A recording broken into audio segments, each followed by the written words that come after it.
अरे अजीज़ दोस्तों साथियों, अस्सलाम वालेकुम वरहमतुल्लाहि ताला वबरकातुहू। दोस्तों साथियों, आने वाली 7 जनवरी को तमाम ही लोगों को इस्लामिया इंटर कॉलेज में पहुंचना है। अब आप कहेंगे कि आखिरकार इस्लामिया इंटर कॉलेज में क्यों पहुंचना है? पहुंचना इसलिए है क्योंकि 20 लाख मुसलमानों को कत्लेआम करने की बहुत बड़ी साजिश रची जा रही है हमारे मुल्क हिंदुस्तान में, जहां पर हम कहते हैं कि तमाम ही धर्म के लोग यहां पर रहते हैं और आपसी भाईचारा कायम रखते हैं। लेकिन यहाँ पर अगर बात की जाए तो अंदर ही अंदर और कुछ षड्यंत्र रचा जा रहा है। क्या है सब कुछ हम आप लोगों को तफसील के साथ बता रहे हैं। आप लोग इस वीडियो को आखिर तक ज़रूर देखिए, फिर उसके बाद आप लोगों को समझ में आ जाएगा। जिन लोगों को आप अपना समझते हैं वो आस्तीन का सांप है। दोस्तों साथियों, हरिद्वार में हुई एक धर्म संसद में 20 लाख मुसलमानों के कत्ल की धमकी के बाद बरेली में हुई मुस्लिम धर्म संसद IMC प्रमुख ने प्रेस वार्ता की और जो तमाम ही तरह के जो फैसले लिए गए हैं 7 जनवरी जुमे की नमाज के बाद इस्लामिया ग्राउंड पर जमा होंगे तमाम ही मुसलमान। पिछले दिनों हरिद्वार में हुई धर्म संसद में 20 लाख मुसलमानों की कत्ल की धमकी के बाद इस पर एक्शन लिया गया है। मौलाना तौकीर रज़ा ने मुस्लिम धर्म में सम्मिलित किए गए फैसलों पर पत्रकार वार्ता में नबीर आला हज़रत कायद मिल्लत व IMC प्रमुख मौलाना तौकीर रज़ा ने कहा है कि काफ़ी वक्त से धर्म का चोला ओढ़ करके साधु इस्लाम और मुसलमान के खिलाफ अभद्र भाषा का प्रयोग करते थे। ये कभी हमारी बहन बेटियों को निशाना बनाया जाता है, कभी कुरान की बेअदबी की जाती है, तो कभी हमारे नबी करीम सल्लल्लाहु ताला अलैहि वसल्लम की शान में नाकाबिले बर्दाश्त बातें की जाती है। हमारी खामोशी को हमारी बुज़दिली समझा जा रहा है। हद हो गई है। और यकीनन दोस्तों आप जानते हैं कि पिछले कितने वक्तों से मज़हब इस्लाम को लेकर के लोग खुले दुश्मन बनते हुए नज़र आ रहे हैं। कभी कुरान शरीफ को लेकर बयान करते हैं, कभी नमाज को लेकर के, और हद तो तब हो जाती है जब हुजूर सल्लल्लाहु ताला अलैहि वसल्लम की शान में गुस्ताखी की जाती है। यहाँ पर हम आप लोगों को बता दें, कभी कुरान की बेअदबी की जाती है। प्यारे आका सल्लल्लाहु ताला अलैहि वसल्लम की शान में ऐसे अल्फाज बोले जाते हैं जो कि नाबिले बर्दाश्त है।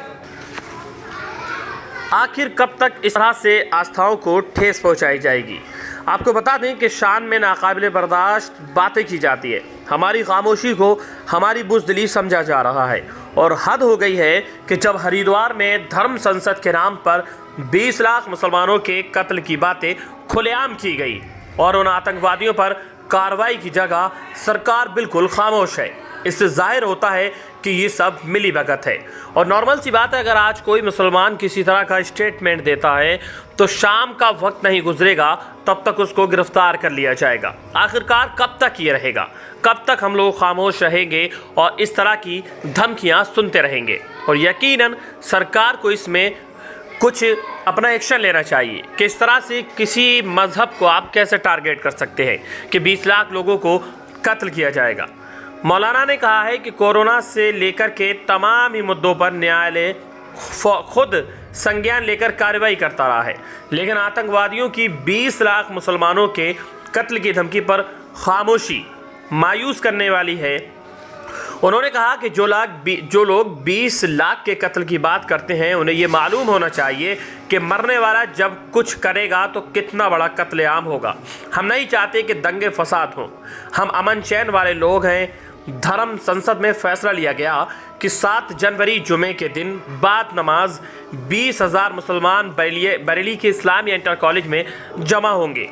जो आतंकवादी की बात कर रहे हैं हमारा कत्ल करें या फिर सरकार या पुलिस से या जिससे चाहे हमारा कत्ल करा दें। मौलाना ने कहा कि हमारा कत्ल करें या फिर सरकार पुलिस से या जिससे चाहे हमारा कत्ल करा दे, या फिर आतंकवादी या कार्रवाई करे जो इसकी धमकियां दे रहे हैं। मौलाना तौकीर रज़ा ने कहा है कि जो लोग गांधी जी को गाली दे रहे हैं वो गोरे अंग्रेज़ों की औलादे हैं। ये वही लोग हैं जब हमारे उलमा अंग्रेज़ों के ख़िलाफ़ फतवे जारी करके जंग आज़ादी की लड़ाई लड़ रहे थे, तब इन लोगों के आदर्श अंग्रेज़ों से मिले हुए थे। और आज हम ये कहना चाहेंगे कि हम इस्लामी इंटर कॉलेज में तमाम ही लोग इकट्ठा होंगे और जो चाहे वो कर सकता है। यकीनन दोस्तों साथियों, मौलाना तौकीर रज़ा के इस बयान के बाद लोगों में काफ़ी ज़्यादा हलचल मचती हुई नज़र आएगी। देखना यह है कि आने वाले 7 जनवरी को इस्लामिया इंटर कॉलेज में क्या होता है? क्या आखिरकार वहाँ भी ये लोग आएंगे या वहाँ आकर के भी कुछ जहर घोलने की ये लोग नापाक कोशिश करेंगे, जो कि 20 लाख मुसलमानों को जान से मारने की खुलेआम धमकी देते हैं, लेकिन उन पर किसी तरह की कोई भी कार्रवाई नहीं होती। सब लोग इसका जवाब चाहते हैं कि आखिरकार उन लोगों पर मुकदमे दर्ज क्यों नहीं किए गए, उन लोगों पर आतंकवादी का केस क्यों नहीं लगाया गया।